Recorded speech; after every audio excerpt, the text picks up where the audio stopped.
It began, as many Flaxborough affairs do, in perfect dullness. The night of June the 16th was one of those agreeable summer evenings that managed to be entirely uneventful. The streets were empty by 10. The last of the lamps above the market square burned with the faint indecision of tired gaslight, and the only sound of consequence was the town hall clock, clicking its slow and solemn way toward midnight. At precisely 12, it struck, not beautifully but dutifully. And then, between the 9th and 10th chimes, there came another sound. A single, heavy human sound, dull, final and strangely muffled, as though a sack of flour had fallen upon cobblestones. The pigeons above the tower fluttered once, disapprovingly, then settled back to sleep. At 7 the next morning, Mr. Tudge, the council's caretaker, arrived to unlock the side door of the town hall and discovered what he later described as an unexpected gentleman. The gentleman, later identified as Mr. Oswald Croom, solicitor of Market Street, lay with his head awkwardly turned against the iron base of the clock tower's inner stair. His umbrella was broken. His hat had rolled neatly into a puddle. His gold pocket watch, retrieved from the waistcoat pocket, had stopped at 12 exactly. Mr. Tudge, not being a man to leap to conclusions, locked the door again, walked across the square to the police station, and asked whether Inspector Pirbright was receiving visitors this early. By 8:30, Flaxborough knew everything, or rather, it knew something, and that something had multiplied by breakfast into 6 contradictory versions. At Mrs. Pawson's tea shop, the consensus was that Mr. Croom had been struck by lightning. At the butcher's, the theory leaned toward a jealous husband and an unpaid bill. By the time Miss Teal, retired librarian, reached the cooperative bakery, she was able to inform her fellow Q members that the unfortunate gentleman was found headless. Poor man, which at least restored a sense of drama the event otherwise lacked. Inspector Pirbright, at that hour, was not in a hurry to disagree with any of them. He sat in his office, a pot of tea and a plate of ginger biscuits at hand, reading the brief report that Sergeant Malley had already composed with vigorous handwriting and little punctuation. Found dead at Town Clock Tower. Head wound probable for midnight time indicated. No signs of struggle. Personal effects intact. Below this, Malley had added with uncharacteristic poetry, town generally excited. Miss Teal seen talking about it. Pirbright looked out of the window at the square, now occupied by the familiar, slow swirl of curiosity that followed any irregularity in Flaxborough's clockwork existence. Mrs. Pawson had already closed her shop early. Her reason, as always, was to help the police. By 10, Pirbright was on the scene. The clock tower, though modest, gave the illusion of grandeur to the otherwise plain town hall. Inside, the air was cool and dusty, the stones still faintly damp from the night's dew. Croom's body had been removed, but a dark stain on the stone steps spoke of the fall's violence. Pirbright examined the area with the mild, almost detached curiosity of a man considering a puzzle in the newspaper. He noticed the umbrella, fine black silk, frayed slightly at the handle, the hat an expensive felt, still damp from the puddle. And then on the third stair from the bottom, something small, a fragment of blue paper folded once, crushed by a heel. He didn't pick it up just yet. Instead, he turned to Malley. Did anyone see him here last night? Not a soul, sir. Well, Miss Teal says she did. Or she might have. She's not clear whether it was yesterday or last week. Pirbright smiled faintly. Ah, then she'll be very helpful indeed. He stooped, retrieved the blue scrap, and turned it over. It was the corner of an envelope, embossed faintly with a solicitor's seal. Mr. Croom's own stationery, almost certainly. He slipped it into his pocket. We'll not mention this just yet, he said quietly. Malley frowned. You think someone pushed him, sir?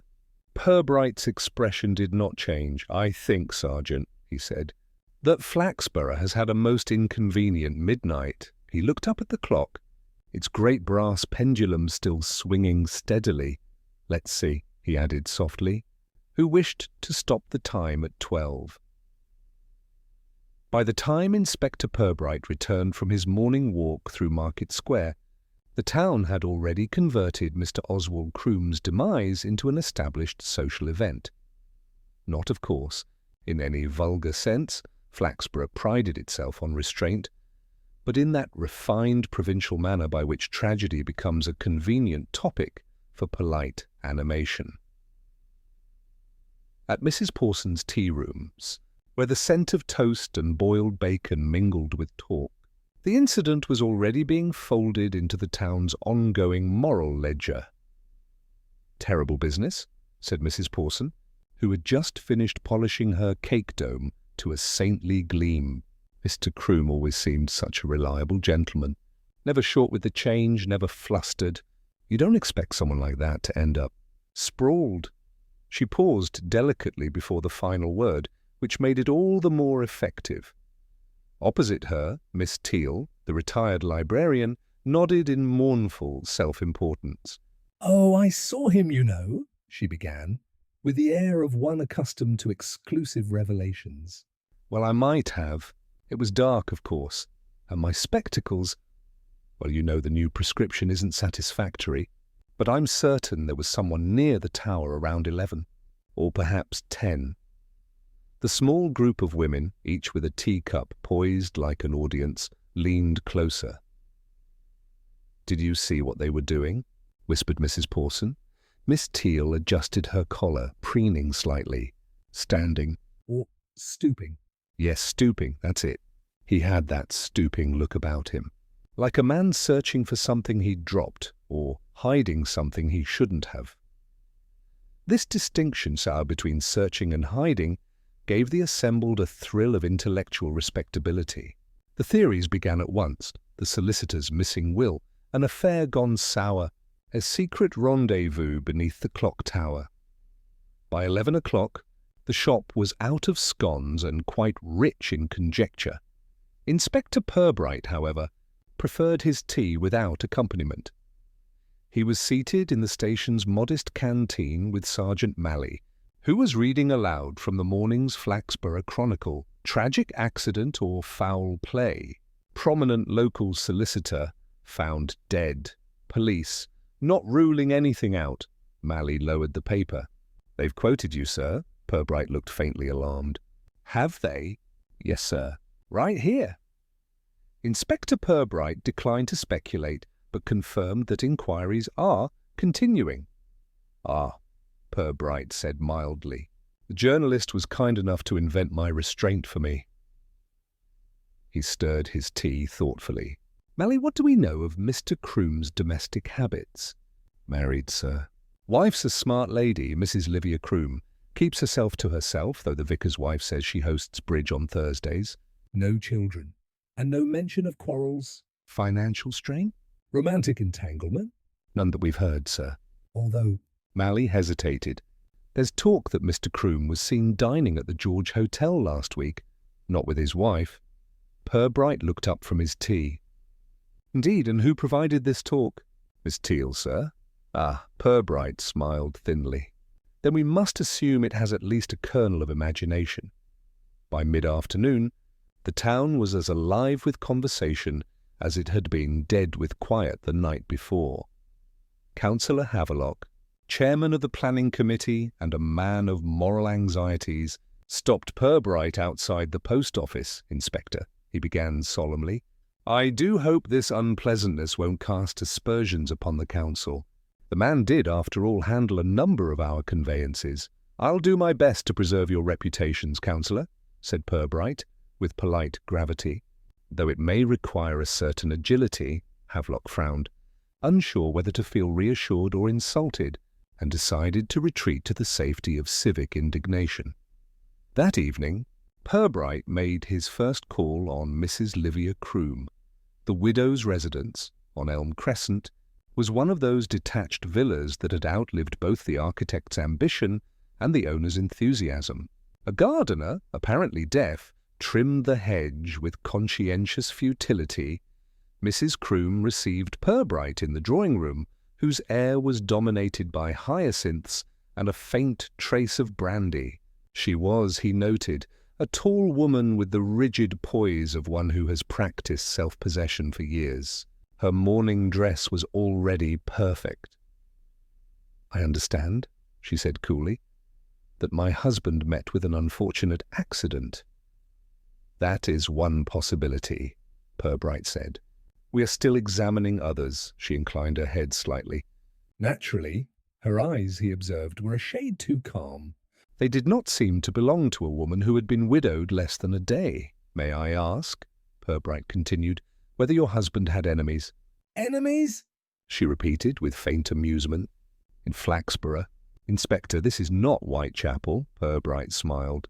"Quite so. Yet small towns, in my experience, are capable of their own forms of hostility.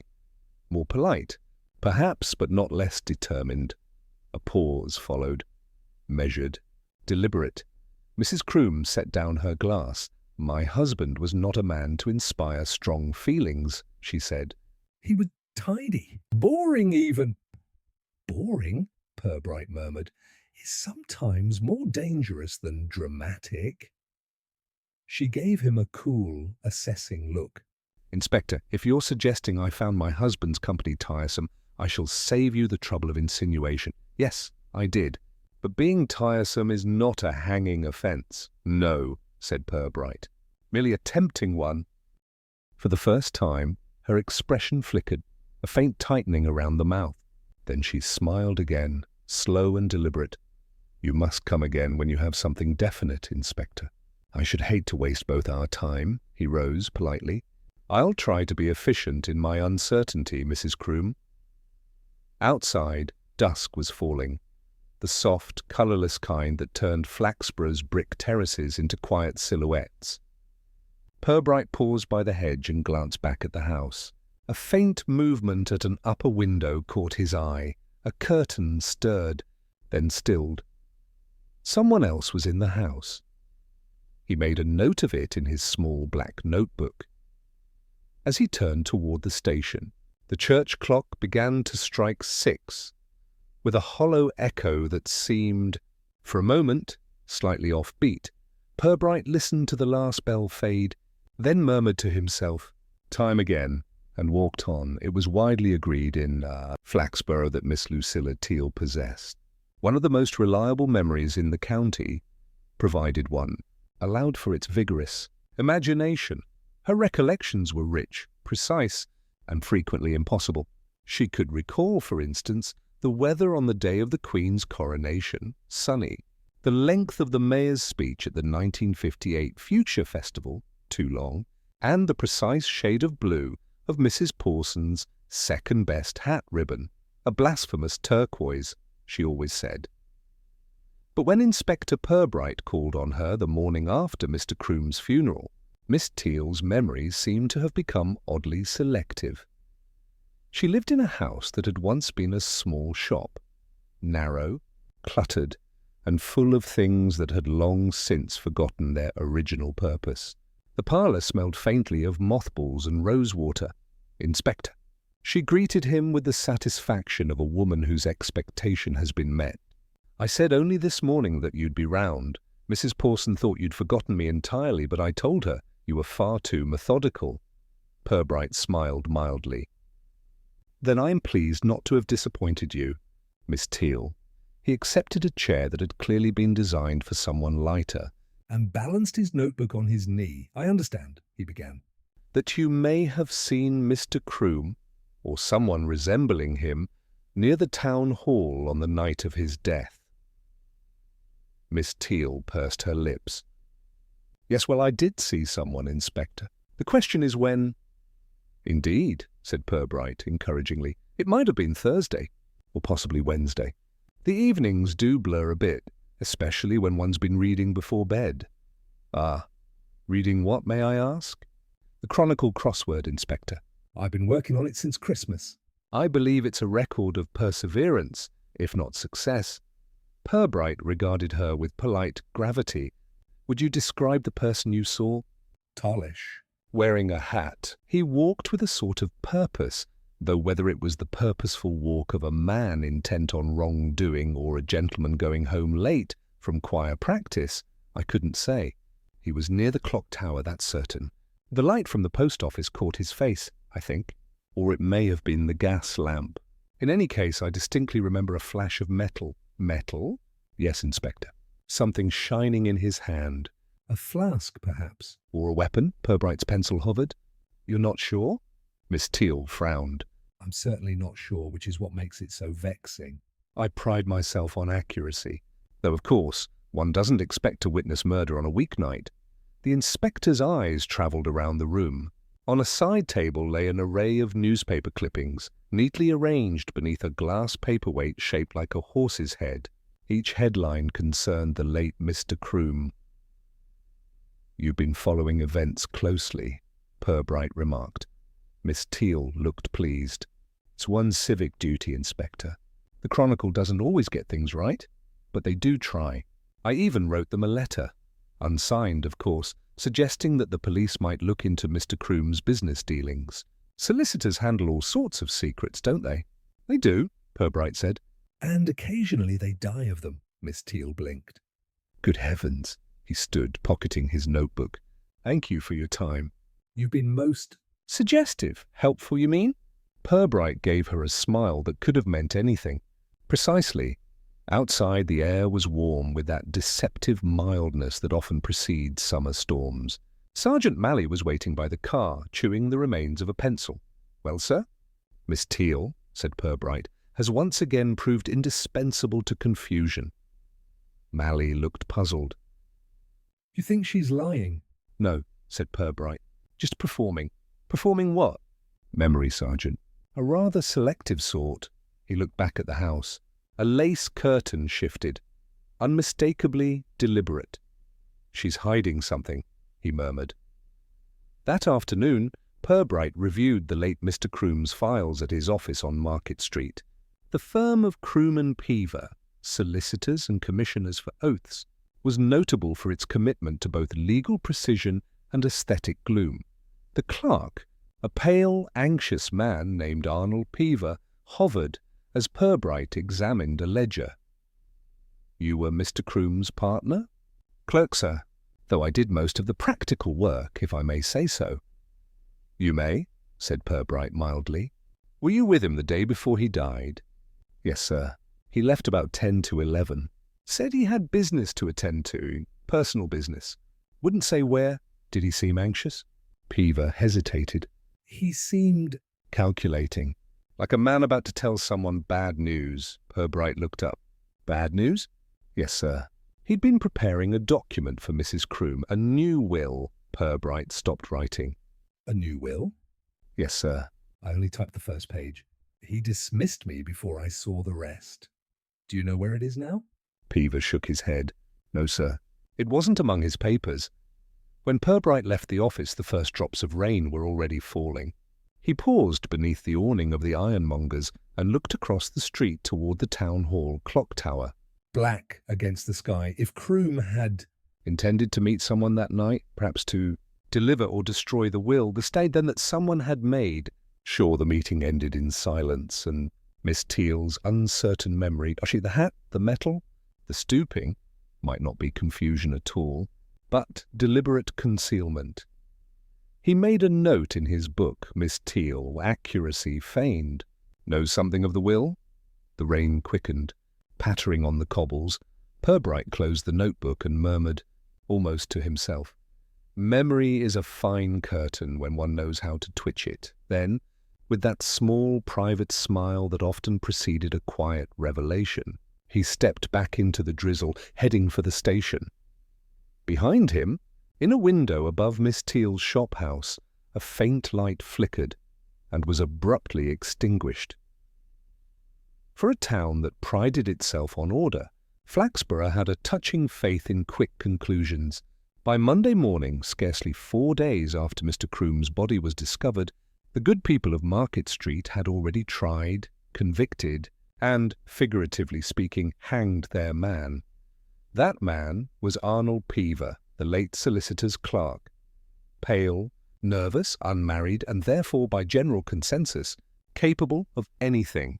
At the town council offices, Councillor Havelock was presiding over what he called a special discussion of the Croom affair, though it bore all the hallmarks of a social occasion thinly disguised as civic duty. "Unfortunate business, Inspector," Havelock said, gesturing to the neat stack of reports in front of him. "But I think we can agree the evidence points in one direction. The man Peever had motive, opportunity, and, if the newspaper is to be believed, a suspicious temperament." "Temperament is always damning when printed," Pirbright observed. Seated to Havelock's left, Mrs. Follett, the mayoress and chair of the Moral Improvement Committee, added gravely. The young man looked shifty even at the flower show. "I remember him dropping a cucumber." Pirbright, maintaining a courteous stillness, inclined his head. Indeed, a clue of culinary significance, no doubt. Havelock missed the irony entirely. "We simply can't have this sort of thing disrupting the town's reputation. If you can wrap it up quickly, Inspector, we'll all sleep easier." Pirbright's expression did not change. "I dare say someone already is." That remark, which took Havelock several seconds to process, effectively ended the meeting. Back at the police station, Sergeant Malley was visibly pleased. "It fits, doesn't it, sir?" he said, setting down his notepad with the air of a man ready for commendation. "Peever had access to the safe, probably knew about the will, and was the last one to see Mr. Croom alive. If that's not our man, I'll eat my cap." "I should prefer," said Pirbright, "that you continue wearing it." "The view's more reassuring," Malley grinned uncertainly. "You don't think it's him, sir?" "I think," Pirbright replied, "that neatness is rarely natural." He rose and crossed to the window. Outside, the square glowed in a weak wash of sunlight. A milk cart clopped by. Miss Teal, unmistakably, was at the post office window, presumably to ensure that her morning letter of civic advice reached the Chronicle before noon. Pirbright tapped the glass thoughtfully. "People tidy up crimes, Malley. They like them to make sense. But truth usually has poor manners. It arrives late, interrupts conversations, and leaves muddy footprints." Malley frowned. "So you want to let Peever stew a bit longer?" "I'd like to let the facts ripen." They often do, if one waits politely. That afternoon, Peever was brought in for a chat, which in Flaxborough meant a conversation prolonged by the absence of legal counsel. The clerk sat twisting his hat in his hands, pale and sweating. "Mr. Peever," Pirbright said gently, "we're told you prepared a new will for Mr. Croom. Can you recall its contents?" Peever licked his lips. "Only the first clause, sir." He said the rest would speak for itself. He was, well, smiling in that way of his. "What way?" Peever hesitated. The way he smiled when he knew something unpleasant was about to happen to someone else. "Ah," Pirbright noted that. "Did he mention his wife?" "Yes, sir. He said he was about to make her a very wealthy woman." Pirbright looked up. "You think he meant that kindly?" Peever's fingers tightened on his hat. "No, sir." "I think he meant it cruelly." There was silence for a moment. The ticking of the wall clock filled it neatly. After Peever was dismissed, Pirbright remained seated for several minutes, his pencil resting against his chin. Malley hovered nearby, uncertain whether the inspector's stillness indicated thought or irritation. Finally, Pirbright spoke. "The widow is too calm, the clerk too frightened, and Miss Teal too busy being helpful. 3 performances, none of them quite rehearsed." He stood and crossed to his desk, where Mr. Croom's umbrella, recovered from the clock tower, lay tagged and forgotten. He examined it for the first time. The handle was of carved ebony, the ferrule of brass. There was, he noticed, a faint discoloration near the tip, blue-black, like old ink. He frowned slightly, then looked at Malley. "Remind me, Sergeant, when you found the body, was there any ink nearby?" "Ink, sir?" "Not that I saw." Pirbright nodded absently. "Then what is this doing here?" He touched the mark with his handkerchief. It smudged faintly. "Find out," he said, "whether Mr. Peever keeps a fountain pen, and whether he's been missing one since Thursday night." Later that evening, Pirbright walked through the nearly empty market square. The air smelled of cut grass and gossip. From the upper windows of the tea rooms came the faint murmur of female voices, an unofficial inquest in progress. Miss Teal's laughter, precise and bird-like, drifted down. He paused beneath the town hall clock. It struck 7 obediently. For the first time he noticed something odd. One of the clock faces showed the wrong time, 5 minutes slow. "Curious," he murmured. The caretaker, old Mr. Tudge, emerged from the side door. A ring of keys jingling at his belt. "Evening, Inspector." "You've noticed it too, eh?" "Can't seem to get that face to keep up with the others." "Been that way since Thursday." "Since Thursday?" Pirbright repeated softly. "Aye, the night Mr. Croom was found." Pirbright looked up at the clock again.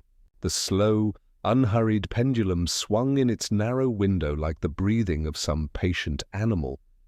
"Tell me, Mr. Tudge," he said, "did anyone else have access to the tower that night?" "Just me and Mr. Croom, sir.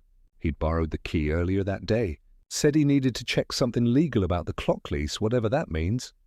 Pirbright's gaze lingered on the brass pendulum. "Legal, yes," he said quietly, "but perhaps not about the clock." He turned toward the station, his step as unhurried as ever. Behind him the clock struck again, once, sharply. It was 5 minutes late. By Tuesday morning, the town of Flaxborough had tired of death and returned to its more comfortable obsession: decorum.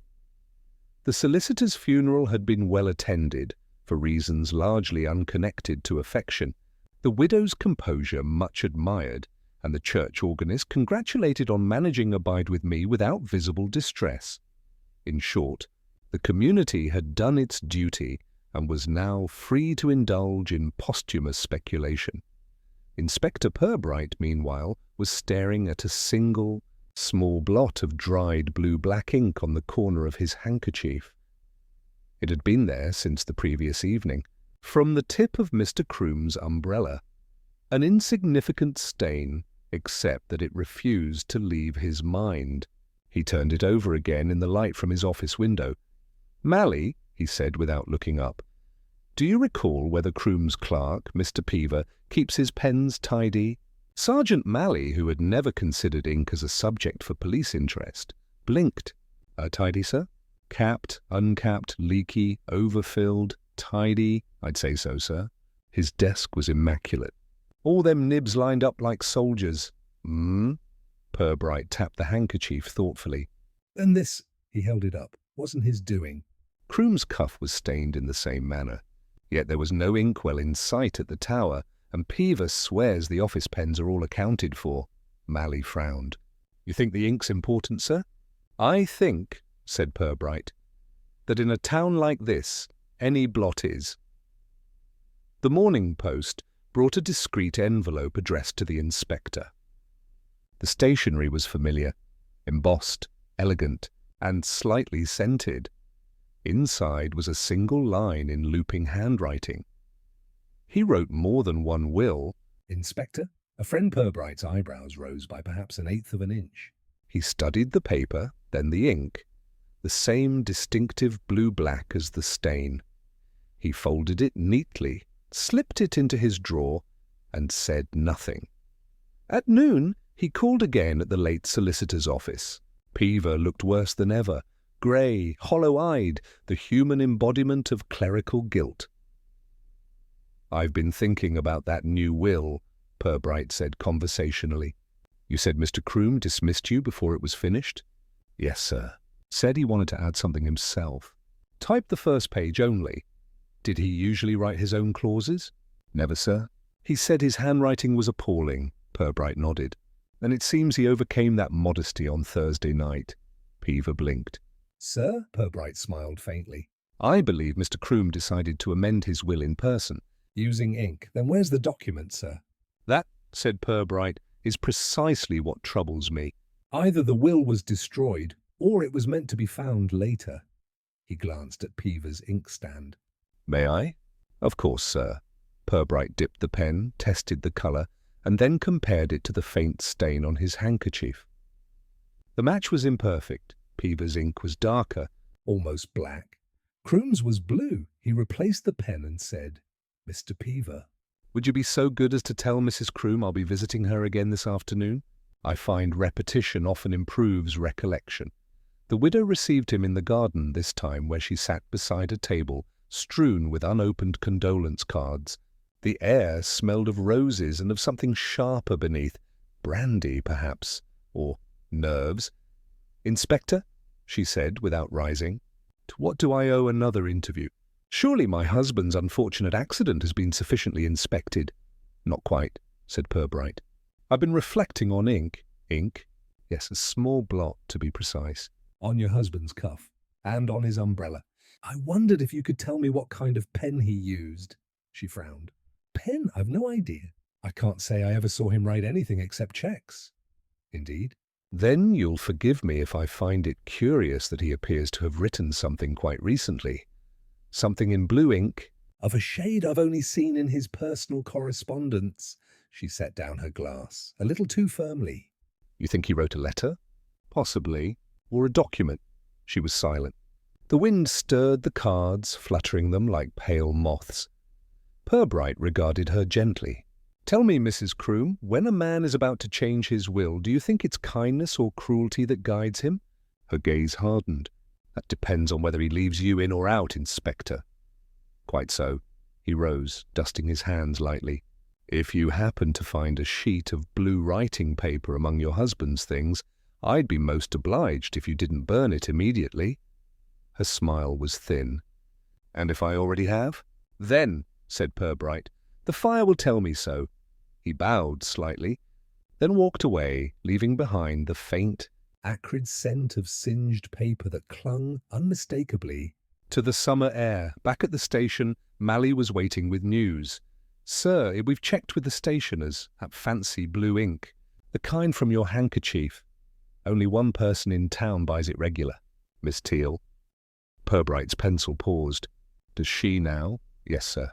Been ordering it for years. Says black ink's morbid." Pirbright looked faintly amused. A woman of taste, and apparently of involvement. He glanced at his drawer, where the anonymous note rested. "Sergeant," he said, "I'd like you to pay Miss Teal a visit, casually. Ask her about her correspondence habits, who she writes to, how often, and whether she believes in anonymous friendship." Mally hesitated. "And if she asks why?" Pirbright smiled. "Tell her it's a matter of ink." That night the rain returned, thin, persistent, and oddly rhythmic against the station window.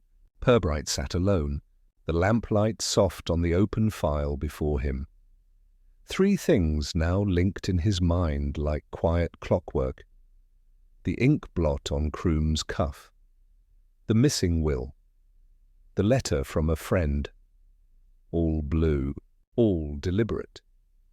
He closed the file and murmured to himself, "Not all signatures require names." The clock on his wall struck midnight, perfectly on time. The town hall clock across the square struck 12, 5 minutes later. The following afternoon brought a deceptive peace to Flaxborough. A soft drizzle blurred the shop fronts, making the painted signs of E. Pawson, Teas and Confectionery, and Croom and Peaver solicitors seem almost impressionistic. The town, satisfied with its chosen suspect, had returned to the gentle hum of normality. Inspector Pirbright, however, was feeling increasingly out of step with the general serenity. The business with the ink had disturbed him, not for its drama, there was none, but for its persistence. Small things, he reflected, were rarely just small. They were usually polite disguises for larger truths. He was on his way to Elm Crescent once again. Mrs. Livia Croom received him with the same chilly grace as before, though this time the setting was not the garden, but the drawing-room. The blinds were half-drawn, casting the furniture into genteel twilight. On the mantel stood a framed photograph of her late husband, handsome, precise, and faintly self-satisfied, as though the camera had caught him in the act of approving of himself. "Inspector," she said, without warmth, but not without curiosity, "are we to make a habit of these visits?" Only until your husband's habits make sense, madam, said Pirbright pleasantly. Her lips curved faintly. He was a man of many habits. None, I should have thought, criminal? Perhaps not. Though he did seem to have a talent for acquiring enemies without noticing. Her eyes lifted to his, briefly sharp. Enemies? Oh, really? That seems melodramatic, does it? Then let's call them inconvenienced acquaintances. She looked at him coolly, then gestured toward the decanter on the sideboard. Will you take something, Inspector? Not at present. I find clarity improves with sobriety. She poured herself a small glass of wine. The sound of it filled the silence. Pirbright's eyes, wandering as if idly, paused on the tray beside her. There were 2 glasses. One half-filled, freshly poured. The other, dry, dust-smudged, faintly rimmed with lipstick, had not been washed. Your housemaid seems to have missed one, he said mildly. Mrs. Croom followed his gaze and smiled without turning her head. Ah, yes? My late husband preferred to take his drink here after dinner. I've left it as it was. Sentiment, you understand? Pirbright nodded. Entirely, but her tone had been too quick, too rehearsed. He set down his hat and took a slow turn about the room, the way one might stroll through a museum exhibit labelled Domestic Illusion. You must find the solitude peculiar, he said. After so many years of tidiness. Her laugh was quiet, almost genuine. Inspector, I think you overestimate the intimacy of marriage. Tidiness was our strongest bond. And now? Now, she said, lifting the glass to her lips. It is my only inheritance. Pirbright smiled faintly. Not quite, perhaps. The will, her gaze flickered. The will? Yes, the new one.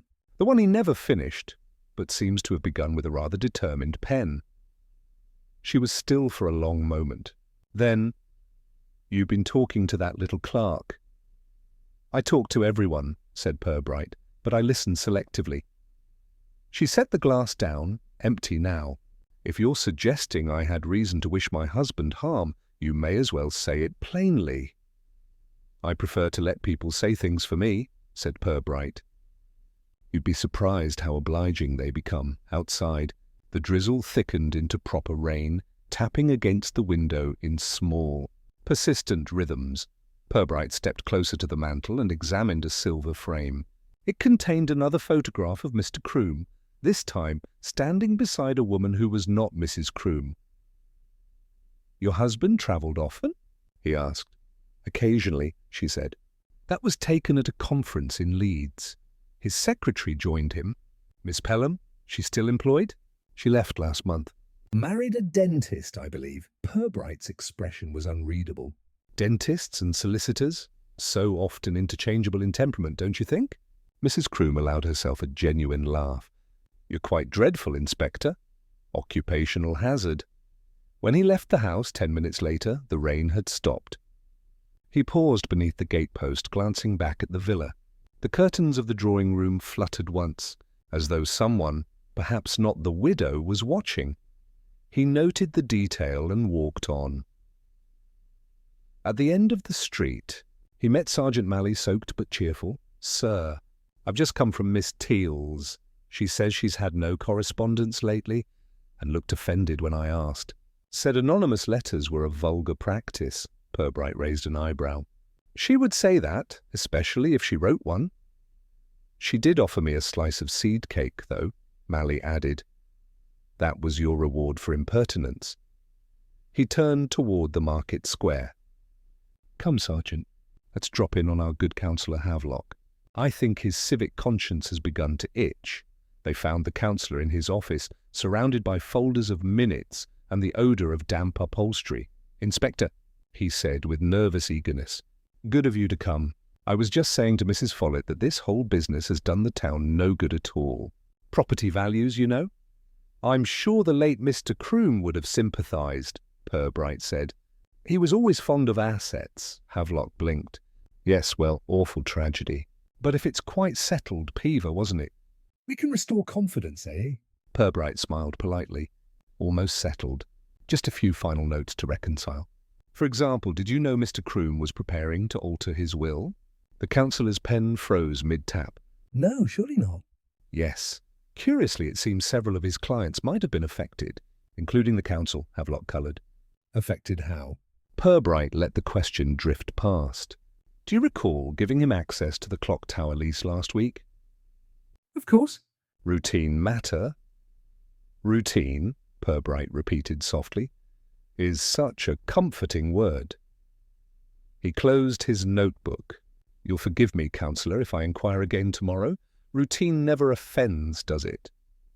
Havelock gave a nervous chuckle. No, of course not. By the time Pirbright returned to his office, evening had fallen. The gas lamps glimmered along the square, their reflections trembling in puddles. He opened his drawer and withdrew the letter from a friend. Its faint scent of rosewater had faded now, but the blue ink still gleamed faintly under the lamplight. He turned it over and noticed something new. A fingerprint smudge, small and delicate, left in the upper margin. He smiled. Faintly, Miss Teal used blue ink, Mrs. Croom used rosewater, and one unwashed. Glass still bore traces of both. He reached for the telephone. "Sergeant," he said when Mally answered, "I think it's time we learned who truly drank with Mr. Croom that last night." Wednesday dawned with the dull steadiness of a hangover. Grey, still, and faintly resentful. The market square was already alive with the usual small commerce of Flaxborough, cabbages being judged, shoes mended, gossip polished. Yet the town hall clock, that unhurried guardian of civic virtue, remained obstinately 5 minutes slow. For most, it was a trivial nuisance. For Inspector Pirbright, it was an invitation. At 9:30, he walked into St. Jude's Church, where the air smelled of hymn books, polish, and damp cassocks. Somewhere above, faint clanking echoed, the sound of the bell rope being drawn by uncertain hands. The hands belonged to Mr. Lionel Briggs, church caretaker, bell ringer, and part-time distributor of second-hand moral instruction. He was a wiry man with the eyes of a frightened stoat and a fondness for gin that he referred to as medicinal courage. Seeing Pirbright appear below the belfry steps, he froze mid-pull, producing a muffled half-ring that sounded like a confession cut short. "Morning, Mr. Briggs," Pirbright said pleasantly. "Am I interrupting something devotional?" Briggs wiped his palms. "No, sir, no." "Just testing the clapper, you might say. Got to keep things rhythmic." "Quite right," Pirbright murmured. "Rhythm is so easily lost, even in bells, marriages, and murders alike." Briggs swallowed audibly. "Murders, sir. I was thinking of Mr. Croom," said Pirbright. "You were on duty here the night he died, were you not?" Briggs blinked. "I suppose I was, sir. Lock up about 10:30, same as always.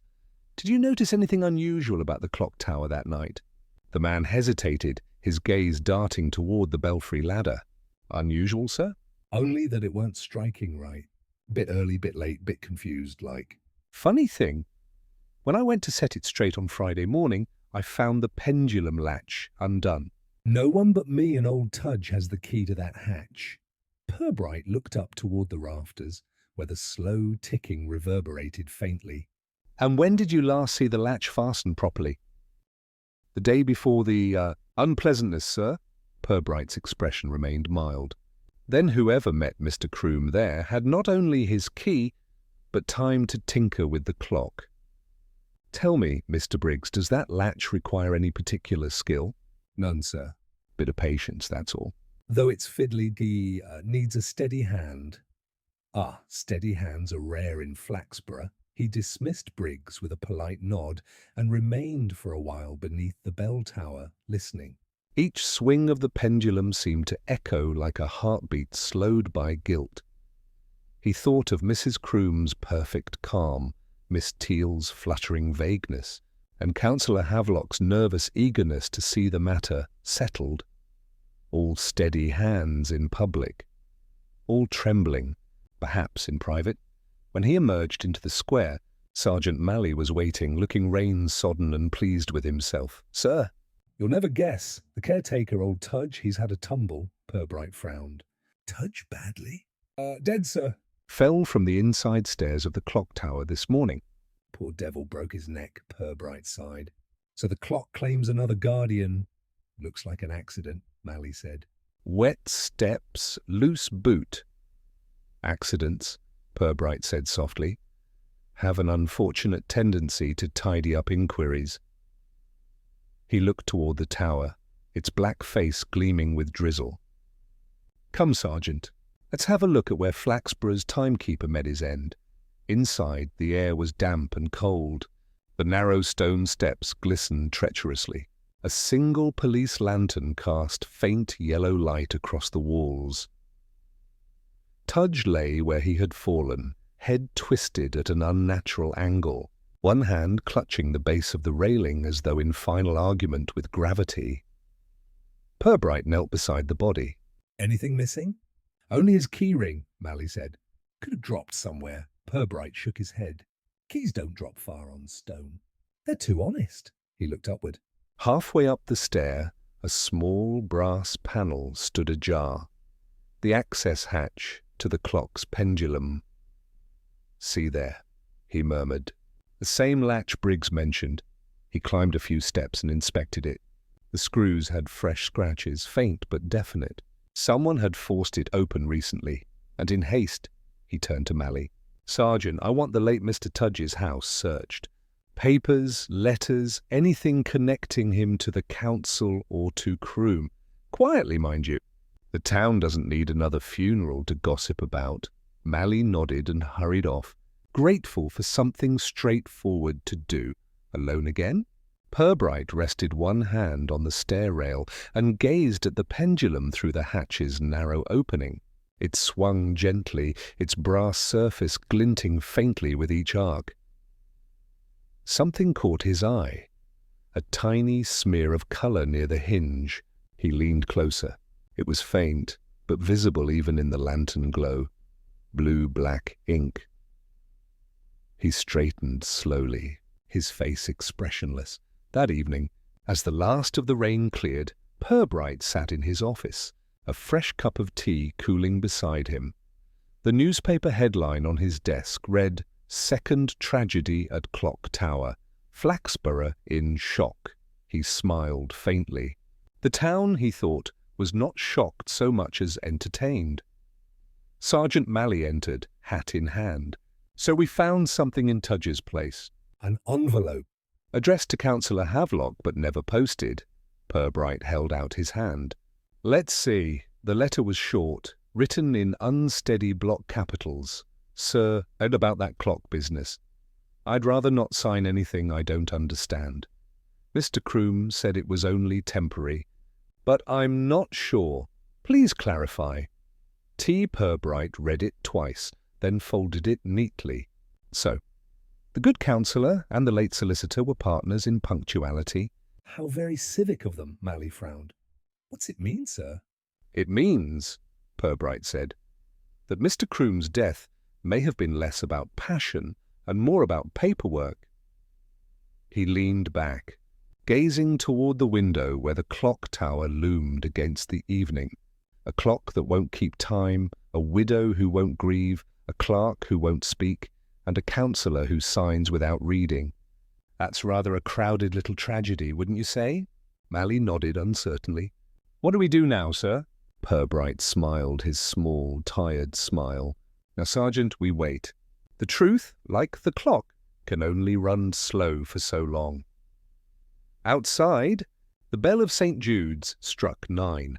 Inside, the station's mantel clock struck 4 minutes later. Pirbright looked at them both and murmured, Time again, out of step. Inspector Pirbright, despite appearances, was not fond of thinking, at least not in the modern sense, that quick, fevered flurry of speculation which passes for intelligence in busier places. His own method was slower, almost pastoral. He preferred to mull.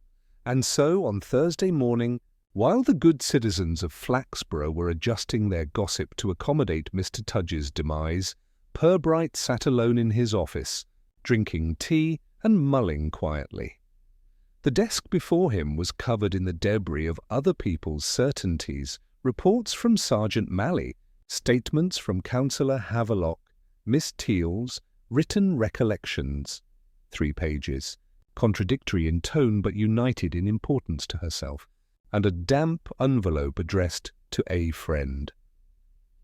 He studied them all with the detached patience of a man regarding an untidy garden. Mr. Croom, solicitor, tidy, controlling Mrs. Croom, poised, resentful, possibly relieved, Miss Teal, observant, theatrical, untrustworthy in proportion to her eagerness, Councillor Havelock, nervous, cautious, and eager to see matters resolved, Tudge, honest, meddlesome, now conveniently silent.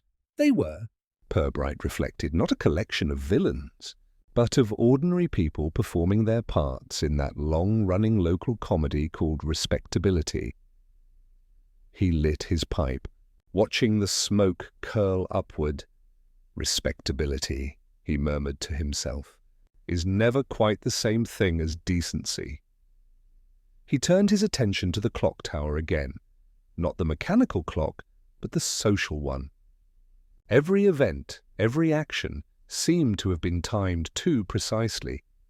Croom found dead at exactly midnight. His pocket watch stopped at 12. The clock tower's mechanism interfered with, so that one face lagged by 5 minutes, a second death, another accident. 2 days later, conveniently ending questions about access to that same clock. Timing was the one thing that didn't fit naturally in Flaxborough, where everything else was content to drift. The only people who cared about time were those whose livelihoods or lives depended on it: solicitors, counsellors, and adulterers. He smiled faintly at that last category. A knock interrupted his thoughts. Sergeant Malley entered, looking apologetic. "Beg pardon, sir. Miss Teal's here again. Says she's remembered something vital." Pirbright sighed gently. "Has she?" "Then let's hear her latest memory before she forgets it again." Miss Teal entered in a flurry of determination and lavender. She clutched a small notebook as though it contained state secrets. "Inspector," she began. "I didn't like to bother you, but after Mr. Tudge's, his unfortunate slippage, I thought it my duty to recall that I saw him with Mr. Croom the day before the event. You're quite sure of that?" "As sure as one can be in these foggy times," she said primly. They were by the clock tower, discussing something. "Papers, I think." Mr. Tudge looked nervous. "I remember because the church bell struck 12, and Mr. Croom checked his watch immediately afterward." Pirbright leaned forward slightly. 12 noon, Miss Teal?" "Yes, of course. And the clock? Did it strike correctly?" She frowned, considering. "Now that you mention it, no." "It struck twice more than it should have." "Twice more," Pirbright repeated quietly. "How extraordinary." She nodded, pleased to have contributed strangeness. "I told Mrs. Pawson about it at the time." "She said it was an omen." "No doubt," Pirbright said. "Thank you, Miss Teal. You've been very helpful indeed." She left the office beaming, which was precisely the expression Pirbright reserved for the truly misled. After she had gone, he drew a small diagram on his blotter, a triangle connecting Croom, Havelock, and the clock tower. Between Croom and the tower, he wrote lease, legal ruse. Between Havelock and the tower, signature, ignorance. Between Croom and Havelock, mutual embarrassment. Then, below all three, timing 5 minutes. The missing interval between death and discovery was not coincidence. It was insurance. Someone had altered the clock deliberately so that its recorded midnight would differ from true time by 5 minutes. Long enough for one person to be somewhere they should not be, and to appear elsewhere when needed. Who then benefited from that illusion? Not Peever, too frightened to act, not Tudge, too honest to conspire, not Miss Teal, too fond of embroidery, not forgery, and not Mrs. Croom, whose interest lay not in minutes, but in money that left Councillor Havelock, who'd signed documents he didn't understand. Havelock, who'd panicked when told the solicitor might alter a will or a lease. Havelock, who'd every reason to wish Croom silent, but none of the courage to silence him himself. Unless, Pirbright thought, he hadn't acted alone. He leaned back, pipe forgotten, and stared out at the square. Somewhere out there, between the widow's calm, the counsellor's fear, and the librarian's curiosity, lay the missing 5 minutes that had cost 2 men their lives. When evening came, the inspector left the station and walked alone toward the town hall. The lamps were just flickering to life, puddles reflecting their light like small, patient mirrors. He stopped beneath the clock tower and looked up. Its slow pendulum swung, solemn and self-satisfied. In the silence, he could almost hear the rhythm of deceit. Quiet, precise, polite. He murmured, "People will stop clocks for many reasons. Birth, death, superstition. But in Flaxborough they stop them for convenience." He stood there for several minutes longer, watching the tower's face tick toward 10, when a small figure emerged from the churchyard path. Miss Teal again, shawl pulled close, walking quickly toward her house. Pirbright tipped his hat in the darkness. "Good evening, Miss Teal," she started, almost dropped her umbrella, then composed herself. "Inspector!" "You startled me? My apologies." "I find myself haunting the square lately," she smiled tightly. "Haunting, yes. That's just what they say about you." He watched her go, her small shape swallowed by lamplight and mist. Then he turned back to the tower and said softly, "Tomorrow, then. Time to test a few memories." He lit his pipe again and walked back toward the station, his shadow stretching long and calm across the cobblestones, 5 minutes ahead of the clock. By Friday morning, Flaxborough had decided to forgive itself. The second funeral had been arranged. The newspaper, respectful of its own fatigue, had declared both deaths tragic coincidences. Mrs. Croom had taken to walking out in black silk with commendable composure, and Councillor Havelock had resumed his habit of greeting everyone with a handshake slightly too moist to convey innocence. The town, in short, had pronounced itself healed, which was precisely when Inspector Pirbright decided to host an illness of his own. The setting was ideal. The mayor's annual garden party, a compulsory celebration of municipal virtue held in the vicarage lawn every June. The weather, as if instructed by committee, was obediently fair. Straw hats bobbed. The vicar's wife poured tea with the severity of a chemist measuring chloroform. Pirbright, moving unhurriedly among the guests, seemed to be in his usual good humour. That mild, detached courtesy which could either soothe or devastate, depending on its target. He paused first by Miss Teal, who was inspecting the sponge cake with the suspicious reverence of a customs officer. "Inspector," she whispered confidentially, "you'll be pleased to know I've had another thought about the clock." "Indeed," said Pirbright. Accepting a cup of tea he had no intention of drinking. "Yes, I now believe the striking twice at noon was not an omen but an error. The vicar's son told me he'd wound the bell too hard. Children so often meddle, don't you think?" "Frequently," Pirbright murmured. "Sometimes even as adults." Miss Teal frowned, sensing a meaning but unable to catch it, and retired to the scones. Councillor Havelock was less easily avoided. He appeared at Pirbright's elbow wearing an expression of weary civility. "Ah, Inspector." "I was hoping to have a quiet word about this dreadful business. I do trust it's nearly concluded." "It is," said Pirbright pleasantly. "I've only to confirm one small matter." "Splendid. Nothing alarming, I hope?" "Nothing at all, unless you consider the truth alarming." Havelock laughed too loudly. "You always did have a sense of humour, Inspector."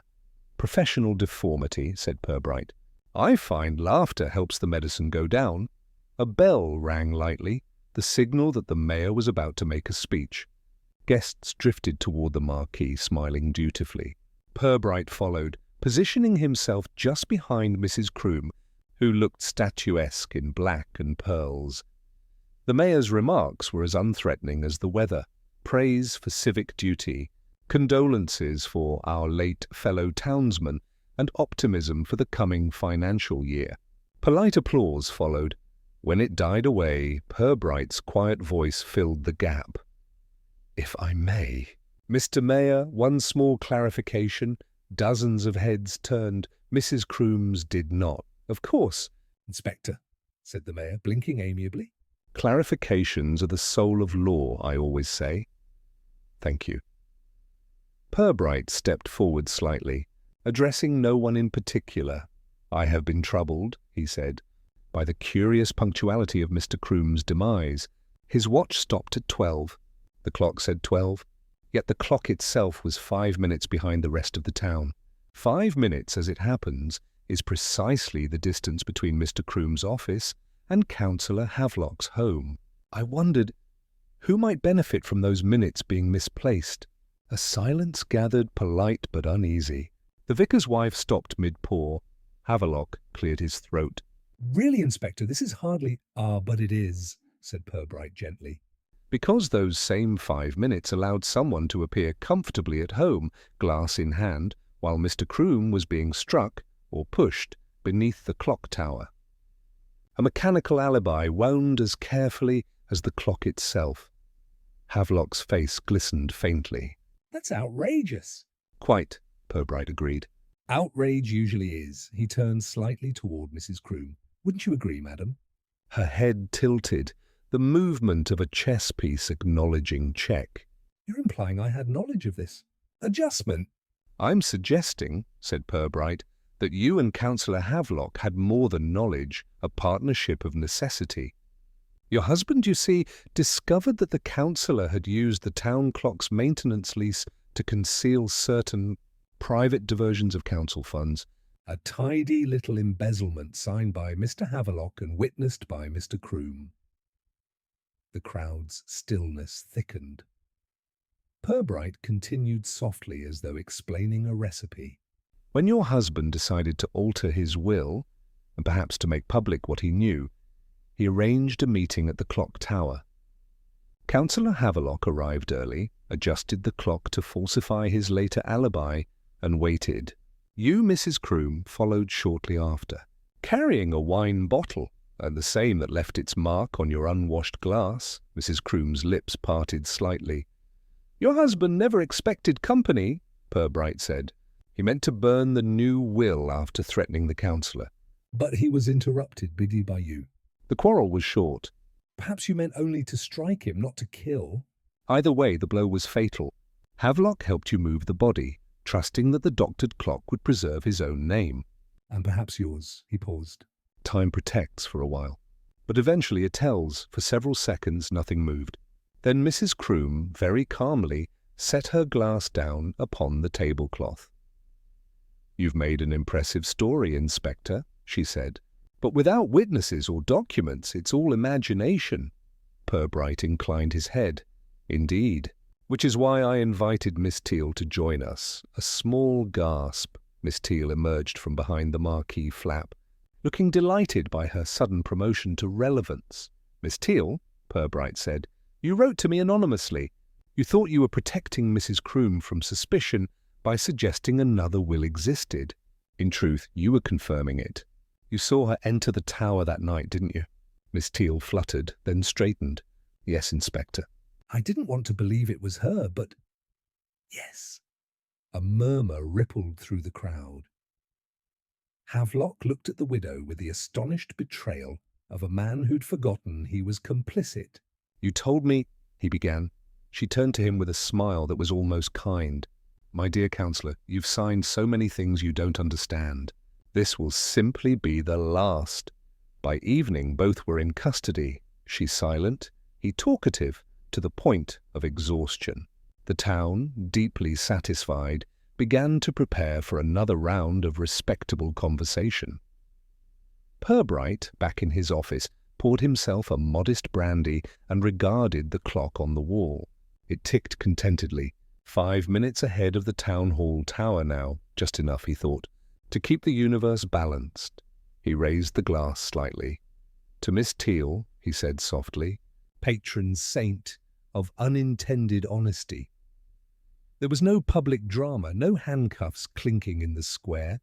Inspector Pirbright preferred endings that sounded like conversation rather than collapse. By Saturday morning, the mayor's garden party had already been edited in the collective memory. Half the town recalled that the inspector had merely hinted at something improper. The other half insisted he had made a full confession on their behalf. In Flaxborough, accuracy was always the first casualty of enthusiasm. What remained beyond dispute was that Mrs. Livia Croom and Councillor Reginald Havelock were, as Mrs. Pawson put it, resting somewhere out of the drafts. The interview room at the station was unusually quiet that morning.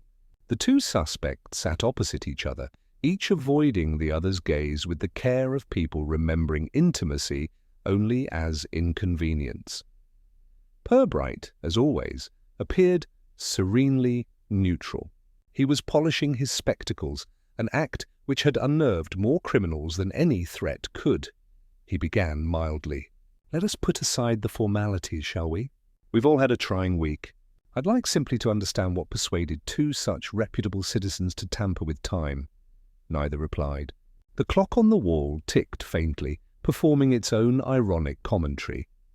Pirbright replaced his spectacles and looked at Mrs. Croom. "You struck your husband, madam."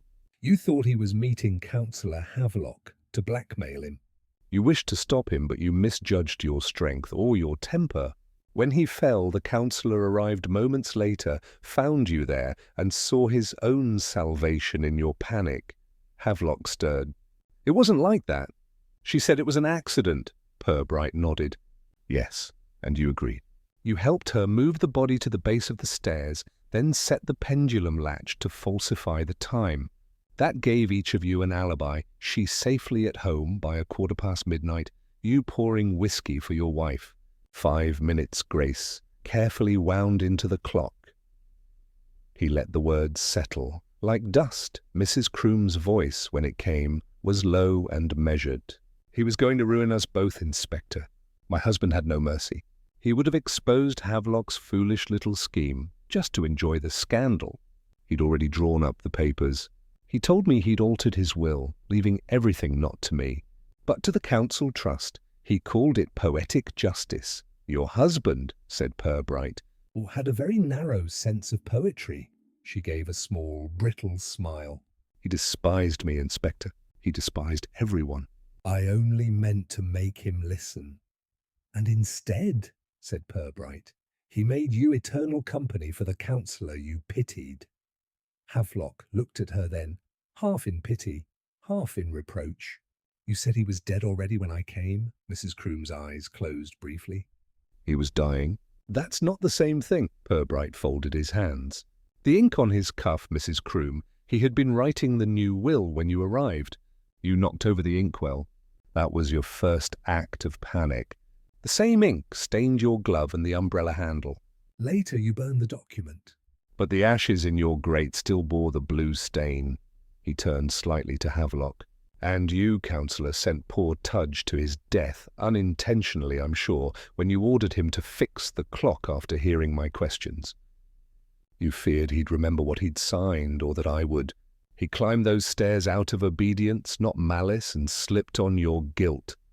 Havelock's face went a strange, defeated colour. "I never meant— Good God, Inspector, I never meant—" Pirbright raised a hand gently. "Intent is a polite term for timing, Councillor. You both had enough of one and too little of the other."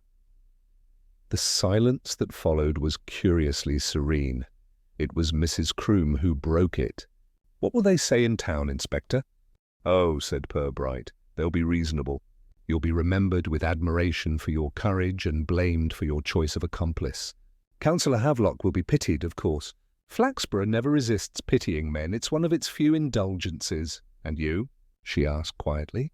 "What will you remember?" Pirbright looked thoughtful. "The clock, perhaps. It ticked on through everything, perfectly content to lie for whoever wound it. When they were taken away, Pirbright did not watch. He disliked the sight of human beings reduced to procedure. Instead, he returned to his office where Sergeant Malley was waiting with a look of earnest satisfaction. "So that's it then," Malley said. "All done. You were right about the clock." "I usually am about clocks," Pirbright said. "They're the only witnesses that keep their stories straight." He opened his drawer and removed the anonymous note once more. "He wrote more than one will, Inspector." He smiled faintly. "You see, Sergeant, Miss Teal was quite right, even when she was wrong." There was another will, written in fear, signed in vanity, and witnessed by deceit. Malley frowned. "And what about the council's money, sir?" Returned quietly. "The mayor's pride requires no headlines. Justice in Flaxborough must always dress as decency." He stood, stretching his back. "If you're not too busy, Sergeant, see that the clock tower's faces are synchronized again. It offends my sense of symmetry." "Yes, sir." That evening, as the last train left for the coast, Pirbright walked alone through the square. The lamps were golden in the mist. The clock above the town hall had finally been corrected, each face striking in perfect accord. He paused to listen. The sound was oddly comforting, a steady, truthful rhythm at last. He thought, not for the first time, how murder in Flaxborough was rarely about hate. It was about embarrassment, that most respectable of motives. He lit his pipe and murmured to the empty square, "No one ever kills for love here. They do it to avoid a scene." Then, satisfied, he turned back toward the station. There was paperwork to do, tea to cool, and silence to enjoy. Sunday mornings in Flaxborough possessed a kind of moral weather, clear enough for conscience, cloudy enough for modesty. The church bells, having regained their schedule, tolled at precisely 9 o'clock, a precision which seemed, to Inspector Pirbright, faintly indecent. The scandal, by local standards, was already softening into anecdote. In the Flaxborough Chronicle, a discreet paragraph buried between the poultry prices and the vicar's sermon notes declared, "Following recent inquiries, the authorities have concluded their investigations into the unfortunate deaths of Mr. Oswald Croom and Mr. Lionel Tudge. The police express gratitude to all citizens for their assistance. It was a masterclass in omission." At Mrs. Pawson's tea rooms, trade was brisk. People found it necessary to fortify themselves against tragedy with pastry. "Such a pity," said Mrs. Pawson, refilling cups. "But really, one can't say they didn't bring it upon themselves. Secrets never agree with digestion." Miss Teal, restored to her status as moral authority, nodded solemnly. "I always suspected something improper. The widow had that look. You know, the sort that reads magazines with French titles." The group murmured their agreement, comforted by the restoration of the town's hierarchy, the guilty confined, the innocent confirmed, and the curious celebrated. Pirbright, meanwhile, was enjoying his own breakfast, 2 poached eggs and the morning silence. Sergeant Malley sat opposite him, reading the Chronicle upside down. "They're saying you'll be promoted after this, sir." Pirbright buttered his toast. "Are they?" "Promotions are like clocks, Sergeant. They move whether one wishes it or not." Malley grinned. "Still tidy job, sir." "All worked out just so." Pirbright sipped his tea. "I wouldn't call it tidy. 2 people dead, 1 ruined, another elevated to undeserved self-importance." "That's not tidy, and that's Flaxborough." He leaned back, eyes half closed. "If I were vain, I'd say the town deserves better. Fortunately, I'm not." After breakfast, he took a slow walk through the market square. The cobblestones, recently scrubbed by rain, shone with dull respectability. The town hall clock now kept perfect time, all 4 faces aligned, all chimes correct. He paused beneath it, listening to the even rhythm. Mr. Briggs, the bell ringer, appeared at the side door, hat in hand. "All set right now, sir." "She's ticking proper again." "Shame about poor Tudge." "Yes," said Pirbright. "Flaxborough does not forgive enthusiasm." Briggs smiled nervously. "Still, everything's in order, eh?" Pirbright regarded the pendulum swinging behind its brass grate. "Order, Mr. Briggs, is merely the name we give to temporary calm." He spent the afternoon at his desk, writing the final report. His prose was spare and factual. At approximately midnight on the 16th of June, Mr. Oswald Croom was fatally injured during an altercation at the town hall clock tower. The act was committed by his wife, Livia Croom, with posthumous assistance from Councillor Reginald Havelock, who subsequently conspired to conceal the event by falsifying the clock's mechanism. The secondary fatality, Mr. Lionel Tudge, was accidental but consequential to the same deception. Motives: pride, fear, And social convenience. He paused, pen hovering. then added a final line. No recommendation for commendation required. He signed his name neatly, blotted it, and placed it in the out tray. By late afternoon, the town had resumed its familiar pattern of trivial duties. The church choir was rehearsing. The mayor was drafting an address on community spirit. Miss Teal was composing a letter to the Chronicle correcting its grammar. In the police station, the ticking of the clock filled the empty rooms. Pirbright stood at the window, watching a boy chase a hoop across the square. Life, he reflected, had resumed its usual innocent absurdity. He smiled faintly. All crimes given time become customs, he murmured. Sergeant Malley appeared at the door. Tea, sir? Please, Malley hesitated. If you don't mind my asking, sir, do you ever get tired of it? All these quiet little murders? Pirbright considered. No, not tired. Occasionally amused. Always interested. He took the cup, inhaled the steam, and added, The living are infinitely inventive, Sergeant. It's their redeeming vice. That evening, as dusk spread over Flaxborough, Pirbright walked home along the riverside. The water moved with the slow, deliberate calm of something that had seen too much. The air smelled of lilac and coal smoke. He paused by the bridge, looking back toward the town. From here, the clock tower appeared peaceful again, its face glowing faintly in the distance. A pair of ducks passed beneath, quacking companionably. Pirbright tipped his hat to them, for lack of better company. Another day done, he said softly, and all in order until the next small catastrophe.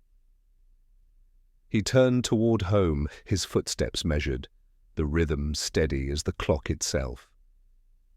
Somewhere behind him, the tower began to strike 9. Each note rang clean and separate, falling into the quiet like well-spaced thoughts. Pirbright didn't count them. He never did.